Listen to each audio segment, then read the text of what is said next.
Welcome to Art Ed Radio, the podcast for art teachers. This show is produced by the Art of Education University, and I'm your host, Tim Bogatz.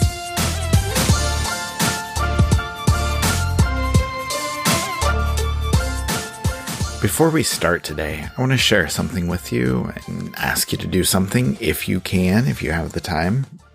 We all know that 2020 has been just a roller coaster of a year, but I think we can be optimistic. We can look forward to 2021. And as we head into 2021, we are trying to gather information about you, about art teachers and classrooms, and what's happening in art teaching all over the country through our State of Art Education survey. Now, since 2018, we have asked questions exclusively to art teachers in the largest, most comprehensive survey of its kind. Questions cover a variety of topics from curriculum to support to media to your own teaching environment. And we will share all of the results in the AOEU magazine from this year's survey in January 2021. The survey takes about 5 minutes. You already know all the answers. We're just sharing your own experience, and your answers can help art teachers all across the country. So you can find a link to the survey in the show notes to this episode. And you can find it on our website, www.theartofeducation.edu. So if you have a few minutes this week, we would very much appreciate hearing your voice. We would very much appreciate getting your input. Thank you. Now, let's make our way into the show. Now, as we seem to start off a lot of episodes this school year, we have some people still teaching in person, some teachers in a hybrid model, some teachers doing remote learning. And I am seeing a number of schools kind of abandoning those hybrid models and abandoning those in-person plans as the pandemic gets worse again. More schools are going to online learning, more teachers are doing online teaching, and I would not be surprised if that trend continues over the next couple of months. So today, I just wanted to share some of the best ideas I've seen, the best ideas that people have shared, the things that make online teaching work for them. So I will share some ways to help yourself, some ways to help your students, and some other best practices that might help you either now or in the coming months. So I think the biggest thing that we need to start with, the biggest thing that we need to keep in mind are ways to help yourself, because as we are all experiencing, as we all know, this is not easy. And so you have to do what you can to take care of yourself. And a lot of that goes back to just making sure you're doing things right.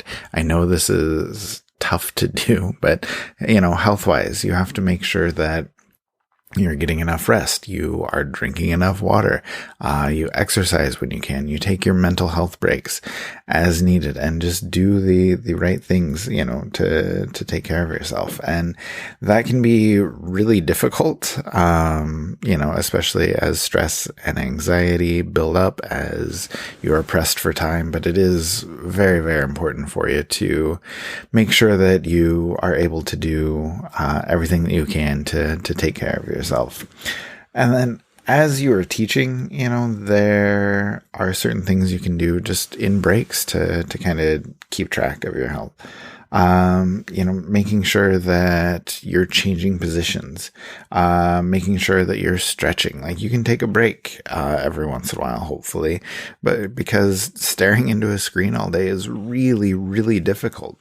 And so if you are changing positions, if you're getting up to walk around, if you can fit in just little bits of exercise, little bits of stretching, little bits of meditating or mindfulness throughout your day, even just a few minutes here and there really, really help, and like I said, continuing to make sure that you're drinking enough water. And I would encourage your students to do the same. Like, don't be afraid of taking breaks. Don't be afraid of stepping away, letting your kids step away, and making sure that you're doing everything you can to keep yourself healthy, both physically and mentally.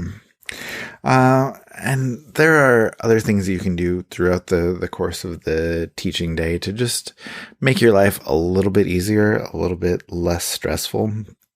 A few weeks back, I talked to Karen Kick about all of the great 3D things that she's doing with her students with online learning. And she is set up in this crazy model where she, what like a lot of people are, is teaching in person and online at the same exact time. And yeah, I've heard from so many teachers who are doing this that the second monitor is just vital, because you can do so much more at once with demonstrations and sharing things, getting more hands-on. It makes your demos, your examples, your teachable moments so much more fluid, because you can just jump back and forth between the second monitor with, your overhead cam, or with your screen being shared, or whatever it may be, however you may want to use that. It makes things so much easier. It makes your teaching so much more fluid. And when your teaching is more fluid, when you don't have those awkward pauses, those awkward transitions, it's easier for kids to stay engaged. It's easier for you to keep them engaged. And so if you can have a second monitor, that's helpful. But I was talking about Karen, and she actually has 3 monitors, she said, or she's signed in 3 devices at the same time, where she is talking to kids through one, she's doing demos in a second, and then the third device, she walks around the room and shows kids what's happening to give them the feel like they're in the classroom. And just being able to make that connection and give kids that feel, I think, is a great idea. And if you can do that, I think that's spectacular. I think that'll make your life a little bit easier in the long run. And yeah, I would recommend, if you have time, going back and listening to that episode, and just kind of hearing about what she's doing with all of her online / hybrid / in-person teaching, all at the same time. And then speaking of, just keeping kids engaged, making sure that you're doing stuff that helps you keep kids focused, keep kids in your class. I think it's worthwhile to ask for feedback. Ask kids, how are things going? What's working? What's not working? Because we're all still learning about this. We're all trying to figure out best practices and the best way to do this. And it can be as simple as asking your kids, what do you like? What do you not like? What would you change? What would you improve? You can do that as a chat. You can send them a DM. You can do a poll, whatever might work with your online teaching, just to get a little bit of feedback from them. And then if they know that you're working to make things more exciting and make things more engaging, they're going to be more invested as well, especially if they see those changes. And I know for me personally, asking for feedback was really tough as a teacher, especially in my first years when I was, young and strong and thought I could do anything. Luckily I've matured since then. I've outgrown that, and I realized that feedback is an incredible gift. And so if you can get that feedback from your kids, that'll help you do things a little bit better. It'll help kids be more invested, more engaged in your class, like I said. And when they are more invested and more engaged, all of your lessons, all of your presentations, all of your demos are going to go so much better. So don't be afraid to ask for feedback, because it can help you, and it can definitely help your students. All right. And speaking of your students, let's chat about a few ways that you can help your students with this online learning. I think the first thing that I think of, the first set of ideas that I gravitated to when I was thinking about how to help your students, is a collection of ideas that Janet Taylor published in the AOEU magazine. She has a laundry list of ideas on how to make things work, and that article is definitely worth reading. But I think what it comes down to is a sentence that she put in there that said, essential needs are more than just art supplies. And we need to figure out what our kids need. Like, yes, we got through the logistics part where, maybe you made the little box with the oil pastels and the drawing pencils and the nice eraser or the pound of clay or whatever you had for the kids. And that's awesome. Like, that is absolutely necessary to get things going, making sure that kids have the tools they need to create art. But it goes beyond that. Like, once we have that figured out, you need to also figure out what else your kids need help with, what else is blocking them from learning. Maybe they need help with Wi-Fi. Maybe they need a consistent connection. Maybe they need, support from their parents. Maybe they need help figuring out organization and skills and a space to work. Maybe they need help balancing their workload between what they're doing at school, what they're doing at home, all of their online classes. Maybe they need help with social and emotional issues. Like, there are so many things that kids are fighting and battling right now that make things really, really difficult. So if you can find a way to check in with your kids, maybe, you let them in from the waiting room a little bit early and just say, hey, how are things going? Maybe you have a quick chat. Maybe you send them an email and just kind of check in and say, how are things going for you? What can I help with? Or if you've noticed an issue, say, hey, I noticed you're struggling with this. Have you tried this? And just coming up with some ideas on how to help them, how to kind of support them in the ways they need can be really, really beneficial. And just building that relationship with kids, or continuing to foster a good relationship, will make them a little more likely to open up and to share with you what they need, what might help them, and how you can help them. That'll go a long ways. And then also, I just mentioned this really quickly, but for a lot of art kids, encouraging them to set up a workspace for their art can be really beneficial. That might be part of a table where they keep their supplies, or a desk. That might be, a box lid that their drawing stays in, but then they can make sure nothing's getting stacked on top of it, or they can keep their supplies in there along with it. Maybe it's a folded up newspaper, or just random piece of paper that, they keep their art stuff on, and they set it on a particular part of their dresser or wherever. But just having a dedicated space where they can work, they can draw, can be really worthwhile, especially if they have their supplies somewhere where they know sketchbooks, drawings, projects are all going to be safe. That can go a long way to encouraging them to continue working, to keep focusing on things that are worthwhile, things that you're wanting to do in class. And then I think a battle that we're all fighting, not even a battle, I guess, just an idea of whether or not we want kids to have their cameras on when they are in your online class. And I don't have the answer. Nobody has the answer.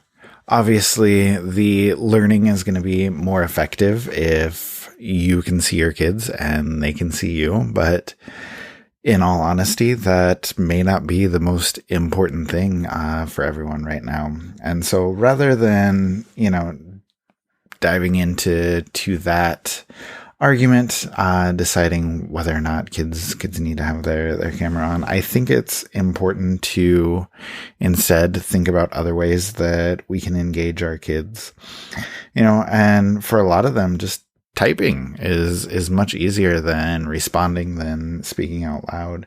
And so, just getting them to chat, to answer questions, even simple, like, give me a thumbs up icon, give me a thumbs down if this, you can create polls, you can have them respond to a question, or even just type in the chat, some of their favorites, what is your favorite color? Who's your favorite artist? What's your favorite art medium? You can do would you rather questions. You can do this or that questions, like, what do you prefer, inside or outside? Hot dogs or pizza? Breakfast or dinner? And just all of those things can kind of get kids engaged, get them active, get them participating in what they can do. So I think, you do what works for you and what works for your students as far as, cameras and the best approach for all of you. But I think there are a lot of other ways to engage kids as well. And it doesn't hurt to think about other ways that may work for them. And then lastly today, I just wanted to chat about a few other good ideas I've seen, a few other best practices, instructional strategies, all that kind of stuff that I think works well and that kids have responded to. I think the biggest thing for instructional delivery for everybody is just realizing that it needs to be very step by step, just because you don't have a regular classroom environment. You don't have kids able to look over each other's shoulders. You don't have them as willing to ask questions. It's tougher to check for understanding. All of those things are working against you. So, the more you can make things step by step and almost over teach, I think that's going to be better. And I hear you. It's frustrating when you say, oh, hey, I put your assignment online. Let me explain that. Here's a video that explains it as well. And you give them like 4 options for understanding what's going on. And they still are saying, oh, what are we doing today? What are we supposed to do? Like there's no end to that frustration. And, bless all of you teachers, who have the patience to deal with kids like that, because I'm not good with patience when it comes to that. But I think we just need to focus and remind ourselves that kids need our support, and a good way to support them instructionally is just making sure that everything is really step by step. Second good idea that I think is worthwhile, that I think is worth exploring, is just, doing some mindfulness activities. And, we talked about real briefly back at the beginning about mental health, doing the things you need to do to take care of yourself. But all of those things can also work their way into your instruction, to your lessons, to the activities that you're doing. Whether you are doing some visual journaling, whether you are having kids respond to some prompts, or even just practicing creative thinking, all of those things can be really worthwhile to get them in touch with what they're feeling, what their emotions are, and giving them a chance to reflect and respond to those things, I think can be really worthwhile. So if you can find any ways to just kind of incorporate those practices into what you're doing, then I think that will be good for your students. Okay, third thing, we talked a little bit earlier too about how we need to be willing to receive some feedback. We need to be willing to change up what we're doing. We need to be willing to try new things. And so when you are doing that, it's important that you model a growth mindset, because, this is hard. Like, this is hard for teachers. This is hard for students. And the more you can guide them through, especially when things get frustrating, you can say, hey, we're learning together. You can say, hey, this is frustrating, but here's what we're going to do. And you don't need to run away from your frustration. You can talk through it with your kids and say, wow, I'm really frustrated by this technology not working. Let's try this, and just being able to model for them what it looks like to respond to difficulties, to respond to roadblocks, and how you deal with that. That's going to help them in your class and in a ton of other classes as well. Okay, I already mentioned this on ways to make your life easier, but I think it's also important to revisit it here. I think a really good best practice here is to listen to student suggestions. Like I just said, this is new. This is difficult. You're doing hard things, but you can do hard things together with your students. And so if you can incorporate that as part of the conversation and say, yeah, this is difficult, but we're going to get through it together. And you can say, yeah, this is difficult. How would you guys deal with it? How would you like me to help you with this? What is working? What is not working? What can I do to support you? And just incorporate that feedback in what you're doing. And that's going to work out better for you and for your students. And then lastly, I would just say make sure that you're consistent and make sure that you're keeping things simple. You don't need to try a new app every day to entertain your kids. You don't need to try all of these things out of left field. Like every once in a while, yeah, bring something new in. But kids crave consistency, especially now. If, the more answers we can give them, the more things that you can do that are helpful for them, and give them a sense of normalcy or a sense of balance, then you're going to be much better off. And so if you have, your weekly routines, even if it's just like Monday is sketchbook day or Friday is art history day, we're going to talk about an artist. We're going to view some things. You're going to respond to some of their artworks, whatever. If kids know what to expect coming in, that can be really helpful. So even just those little routines can do wonders for you. So even just a little bit of consistency, keeping things simple, keeping things in a position where kids know what to expect from you, will be incredibly helpful. All right, I think that is all. And I know there are going to be a ton more ideas that continue to pop up, a ton more ideas that you've seen. But I hope what I've shared today can be worthwhile for you. I hope you heard a couple pieces of advice that are worth trying, either right now or in the future. And if you have any other great ideas, shoot me an email. I love to hear from people. I love to hear what's working, what you're experiencing, and how everything is going for you. But good luck to you, no matter what your teaching situation now, no matter what is happening with you in the future. I know that we do amazing things as art teachers, and I know that we're all doing everything that we can to make it work.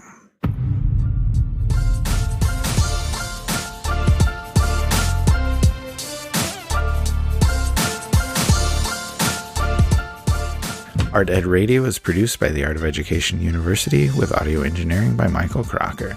Thank you for listening, and we will talk to you next week.